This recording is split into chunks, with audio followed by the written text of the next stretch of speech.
মানুষ কখনো মানুষকে খোঁজে না, খোঁজে তার দুর্বলতা। দুঃখের বিষয় হলো আমরা আজ মানুষকে তার গুণে নয় বিচার করি তার ভুল দিয়ে, তার শক্তিকে নয় মাপি তার মূল্য তার ভাঙা অংশ। কিন্তু একটা কথা ভুলে গেলে চলবে না, প্রত্যেক মানুষেরই আছে কিছু না কিছু অসম্পূর্ণতা।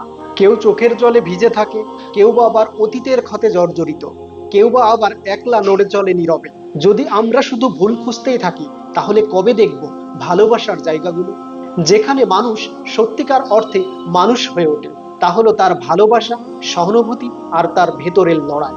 তাই আসুন আমরা ভয় নয়, দেখি কার কতটা চেষ্টা আছে নিজেকে বদলানো, দেখি তার সেই সাহস যে সাহসে প্রতিদিন নিজের ভাঙ্গা অংশগুলোকে জোড়া লাগাতে চায়। মানুষকে তার দুর্বলতা দিয়ে নয়, চিনুন তার শক্তি দিয়ে। কারণ দুর্বলতা দেখতে হলে চোখ লাগে, কিন্তু মানুষকে বোঝার জন্য লাগে হৃদয়। আর সেই হৃদয়ই পারে কাউকে মানুষ বানাতে। কারণ স্বপ্ন শুধু মানুষকে বাঁচায় না, মানুষকে করে তোলে অসাধারণ।